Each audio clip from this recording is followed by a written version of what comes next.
გამარჯობათ, თქვენ უსმენთ ჩოხატაურის ხმას, გამდა ცინცაძესთან ერთად.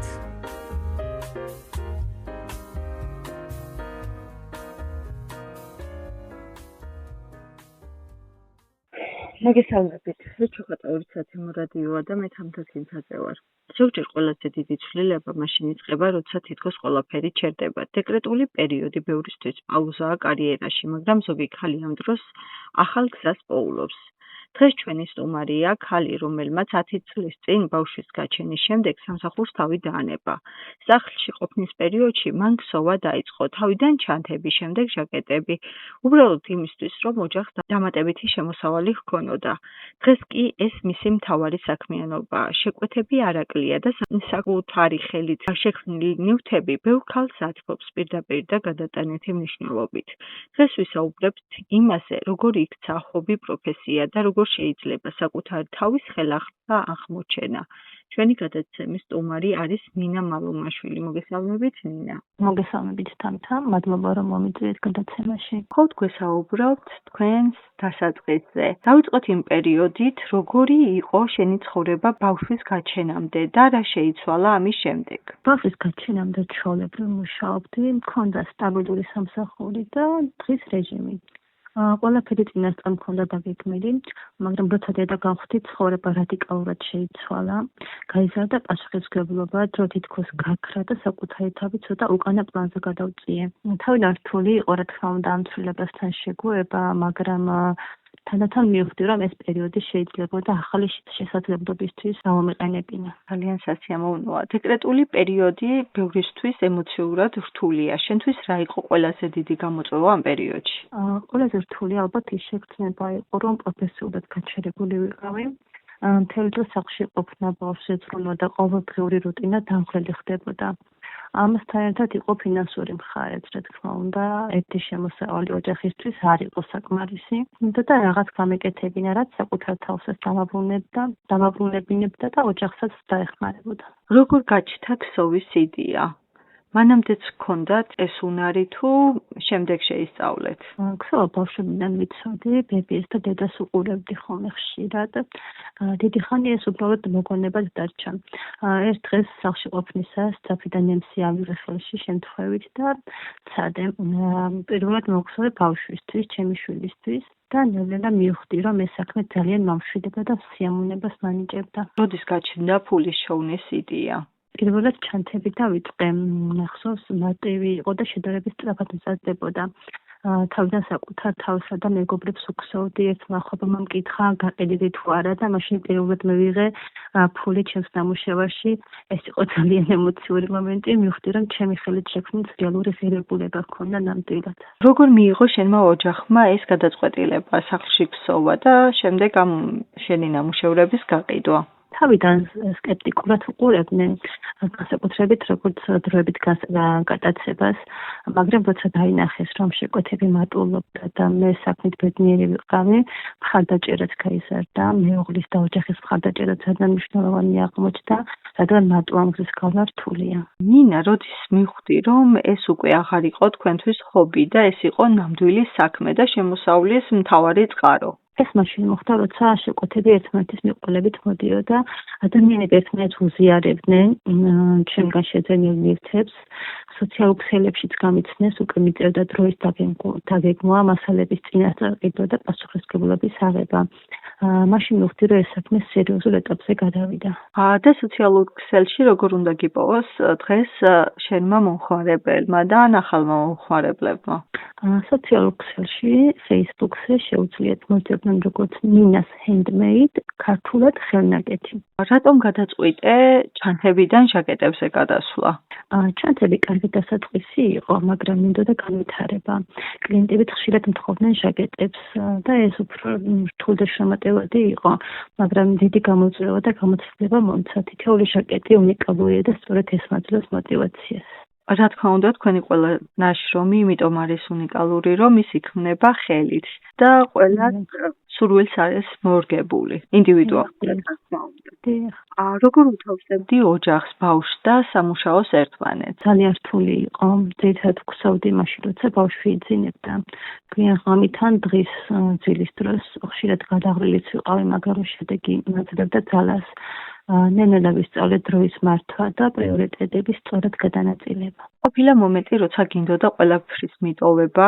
დიახ, ბევრჯერ გადაღლა ეკრები საკუთარ თავში, ხანდახან უარყოფითი კომენტარებიც, მაგრამ ყოველთვის მახსენდებოდა, რომ დავიდღე და ნამდვილი გზა უკვე მქონდა გავლილი, ეს მაძლევდა ძალას, რომ გამეგრძელებინა. როდის და რატომ გადაწყვიტე სამსახურის საბოლოოდ დაგეტოვებინა? მაშინ, როცა მივხვდი, რომ შეკვეთები სტაბილური გახდა და შემოსავალი უკვე ჩემს სამსახურს უტოლდებოდა. ამასთან ერთად საკუთარ საქმეში მე თავისუფლებას გრძნობდი. ეს არ იყო მარტივი გადაწყვეტილება, მაგრამ სწორედ მეჩვენა და ნამდვილად ძალიან მადლობელი ვარ საკუთარი თავის, რომ ეს გადაწყვეტილება მივიღე. ძალიან სასიამოვნო გადაწყვეტილებაა, ჩემი აზრითაც, რადგან აკეთოს უყვარელი საქმე, მიიღო შემოსავალი და თან შენ თვითონ იზრუნო შენ შვილზე და არ მოგიწევს დიდი საყვანა, ძალიან დიდი ფუფუნებაა ზონდელ პირობებში. ნამდვილად ძალიან დიდი ფუფუნება ვიყო ჩემ შვილთან ერთად, ჩემს ოჯახთან ერთად და თან აკეთებდა საყვარელ საქმეს. დღეს როგორია შენი ყოველდღიურობა? დღეს ჩემი დღე შეკვეთების შემოწყებით იწყება, შემდეგ ვარჩევ ძაფებს, გვეგმავ სამუშაოს და ვგსოვ. ეს უკვე არა მხოლოდ სამუშაო, არამედ ცხოვრების წესია ჩემთვის. არასეთყოდი ქალებს, რომლებიც ახლა დეკრეტულ პერიოდში არიან. ვეტყოდი, რომ არ შეშინდეთ მცირე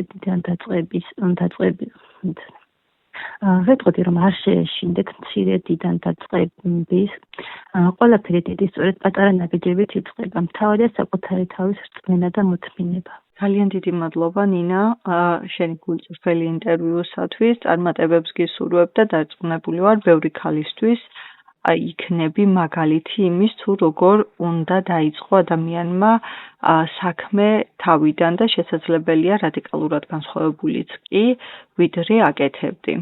ძალიან დიდი მადლობა. ძალიან მოხარული ვიქნები თუ ერთ ქალს მაინც მივცემ ამით სტიმულს და იპოვის საკუთარ თავს და საკუთარ საქმეს. დღევანდელი ისტორია მხოლოდ ერთი ქალის ამბავი არ არის. ეს არის ბევრ დედაში ჩუმად არსებული შესაძლებლობების ხმა. იმ ქალების, რომლებიც დეკრეტულ პერიოდში რჩებიან უხილავნი, თითქოს დროებით გამქრალები საზოგადოებრივი ცხოვრებიდან. ჩვენი სტუმარი გვაჩვენებს, რომ დეკრეტული არ ნიშნავს პროფესიული ცხოვრების დასრულებას. პირიქით, ეს შეიძლება გახდეს ახალი უნარების აღმოჩენისათვის, თვითდასაქმებისა და ეკონომიური დამოუკიდებლობის დასაწყისი. ძალიან მნიშვნელოვანია, რომ საზოგადოებამ დაინახოს და დააფასოს ქალების შრომა, რომლებიც ხშირად სახლიდან ჩუმად და უხმოვოდ აკეთებენ თავის საყვარელ საქმეს. ხელსაქმე, კრეატიული შრომა და თვითდასაქმება რეალური ეკონომიური ძალაა და არა მხოლოდ დროებითი გატაცება. ამ ისტორიაში დიდი მნიშვნელობა აქვს ოჯახსა და გარემოს მხარდაჭერას. როცა ქალს გვერდით უდგას ოჯახი და არ ეუნება, ეს სერიოზული საქმე არ არის და შეიძლება თავი დაანებო, მაშინ შესაძლებლობები ბევრად ფართოვდება. ეს არის გზავნილი დამსაქმებლებისათვის და სახელმწიფოსათვისაც. საჭიროა მეტი სივრცე, მხარდაჭერა და აღიარება იმ ქალების, რომლებიც დეკრეტულ პერიოდში ცდილობენ საკუთარი საქმის დაწყებას.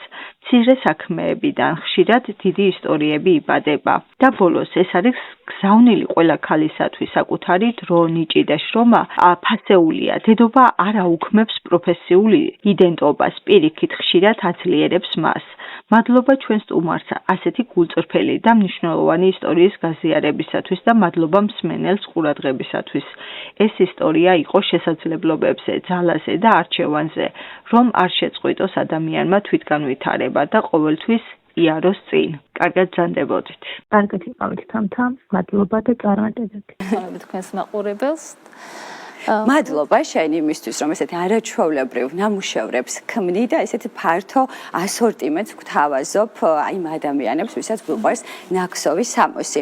მოდი პირველ რიგში გითხარი, მე როგორც ვიცი პროფესიით ხარ ეკონომისტი და ბოლო რამოდენიმე წელია, დაახლოებით 5 წელია ქსოვ, ხო? 4-5 წელია ესე აქტიურად და ქსოვ. როგორც ვიცი, ისიც იცოდი, კერვაც იცი, მაგრამ ჯერჯერობით იკავებ თავს. აი, რატომ გაგიჩნდა სურვილი, დაგეწყო ქსოვა, თან ამ ყველაფერს იმხელა გამოხმაურება მოყვა, რომ მოკლედ ბიზნესადაც აქციე და დღეს ძალიან ბევრი ადამიანი იმოსება შენი ნაკსოვის სამოსით. გადავწყვიტე იმიტომ პირველ რიგში რომ ძალიან ტენდენციური იყო ეს ნაკსოვი ჩანთები და პირველად დაიწყე ხო ჩანთი დავიწყე კი ნუ ის ჩანთი ახლა არ მაქვს პირველი ნამუშევარი არ გვაქვს დღეს წარმოდგენილი მაგრამ ახლა ხელში მიჭირავს და არის ძალიან მყარი ძალიან მაღალ დონეზე შესრულებული. ნინა რა დრო სჭირდება თუნდაც აი ამ ჩანთის ნაკსოვას? ახლა უკვე რაღაც ერთი დღე ალბათ მეტია. თავიდან ცოტა გაგისწრაფდა ხო ესეც ძალიან ლამაზია და მაინტერესებს სად ისწავლე ეს ტექნიკა. მე მაგალითად პროფესიით ვარ იურისტი და რომ მომინდეს მსგავსი რამის გაკეთება სად უნდა ვისწავლო ვინ უნდა მასწავლოს? მე აი ინტერნეტიდან მაგალითად ინტერნეტიდან ვისწავლე კი ესე არავის არ ვსწავლებია ჩემთვის კონკრეტულად დავინტერესდი ძალიან ამ ნაკსოვი ჩანთის თავიდან ეს ახალი შემოსული იყო ძალიან მომწონდა და პირველი ჩანთა მოვიქსოვე ჩემთვის და დავდო ჩემს პირად Facebook გვერდზე და ნუ მოყვა ძალიან დიდი გამოხმაურება მოწონება და მე გაიქცა ბიზნესი. აი მე უკვე გადავწყვიტე რაღაც Facebook-ზე შემექმნა ჩემი გვერდი რომელსაც ხელნაკეთი ერქვა, სანამ post time დაგიკავშირდა და დღეს ქვია ნინას handmade აუცილებლად მოიძიეთ მეგობრებო, მანამდე კი ვნახოთ ხომ კოლექცია რაც შემოგთავაზე. უკვე ჩანთები უკვე ძალიან ისე იყო. და მე გადავწყვიტე რაღაც ახალი შემეთავაზებინა ჩემი მომხმარებლისთვის და დავიწყე ეს ჟაკეტების და სხვადასხვა აქსესუარების თან დაგვეთვალიერებინა, კარგი ნინო. დავთვალიერებინებთ. მოდი დავიწყოთ ულამაზესი თეთრი ფერის ჟაკეტით, რომელსაც ძალიან ლამაზი ხო, გულის ფორმის პრინტები აქვს და სხვათა შორის უკრაინის ფერებში ესე დაემთხვა. თუ აი რა არის შენი ინსპირაცია, როდესაც ქსოვ და აკეთებ სხვადასხვა მოდელებს? ეს არაფერი, ბოდა აი რაღაც შეიძლება რაღაც დეტალი მომეწონოს, რაღაც გარკვეული მოდელიდან.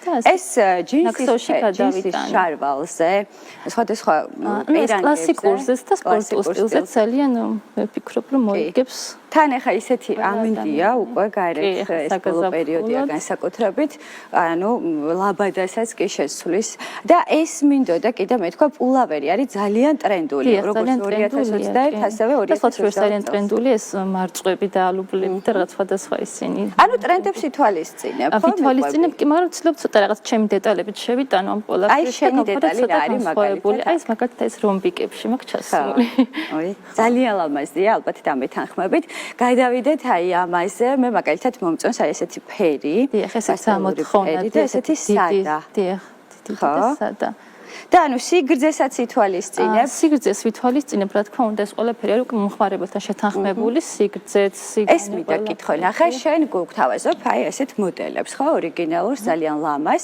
და მე მომეწონა მაგრამ მინდა რაღაცა კორექტირება შევიტანო რამდენად ხშირად ხდება რამდენად ითვალისწინებენ შენ რჩევებს რომ აი მაგალითად ეს მინდა სხვა ფერში იყოს და შენ ვეუბნები რომ ესეთ მომხმარებლის სურვილზეა დამოკიდებული რა ფერშიც უნდა იმ ფერში არის შესაძლებელი მოქსოვა დამზადება ასევე ზომაც აი მე ესეც რა ლამაზია ძალიან ლამაზი ფერია ეს თვლები არ არის ტექნიკურად რთული რომ ეს რაღაც ეს მისაკერებელია უბრალოდ რთული და იცით რა მაინტერესებს ანუ ეს ქსოვ აპარატის მეშვეობით დანადგარი თუ ხელით ხირებით კი აი არ ვიცი რამდენად კარგად ჩანს მაგრამ აი მართლა ძალიან სუფთა ნამუშევარია ხელით შექმნილია ეს ყველაფერი. გადავიდეთ და მოვასწროთ ის რომ ყველა მოდელი ვაჩვენოთ ულამაზესი ჟაკეტი ხო? ჟოლოს ფერი. მაინტერესებს აი ფერების შერჩევისას ტრენდებს რამდენად ვითვალისწინებ აუცილებლად და მომხმარებლის სურვილსაც რა თქმა უნდა რამდენად მოთხოვნადი არის ის ფერი. სადაშორს ძალიან მოთხოვნადი არის ეს სტაფილოს ფერი. კი, ეს არის მთლიანად რა ვიცი. ეს უკვე გაზაფხულია. ვისაც გიყვართ სიფერადე, გაზაფხული და მე ძალიან მიყვარს სიფერადე, ამიტომ სულ ვცდილობ რომ სიფერადე შევიტანო. კი ბატონო. და კიდე მაინტერესებს, სანამ ყველა მოდელს თან ეს ყველაფერი ნინამ სპეციალურად ჩვენი მაყურებლისთვის მოქსოვა, იმისთვის რომ თქვენ დაგეთვალიერებინათ, რამდენად ტრენდულია, აი თუნდაც ნაკსოვ ჟაკეტთან ან პულავერთან ერთად ნაკსოვი ჩანთაც. ტრენდულია ხარ რა თქმა უნდა არის, მაგრამ გაჩნია ხარ რა შეუხამებ თუ ერთმანეთს შევახამებთ ფერები ღუნღულა შავი ფერის ძალიან სადა ეს არის ძალიან მოთხოვნადი ახლა ეს არის ყველაზე აი ეს ნამეკითხა ყველაზე მოთხოვნადი მაინც ქართველისთვის შავი ფერის არის შავი არა ესეთი თეთრსაც ვქსონ რა თქმა უნდა სასურველ ფერში მაგრამ აი შავი და თეთრი არის აი ეს კონკრეტული მოდელის უღრმესი მადლობა შენ აი ესეთ ულამაზეს ქმნილებებს რომ ქმნი შენი ლამაზი თითებით და ვინც დაინტერესდება Facebook-ზე და Instagram-ზე ხო ნინას handmade ჩაწერეთ ლათინურად და ქართულად და უკავშირდით ულამაზეს გოგონას, რომელიც გაითვალისწინებს თქვენს სურვილებს და თქვენი სურვილების და იდეების შესაბამის ნაკსოვ სამოს შეგიქმნით. სულ ეს იყო დღეს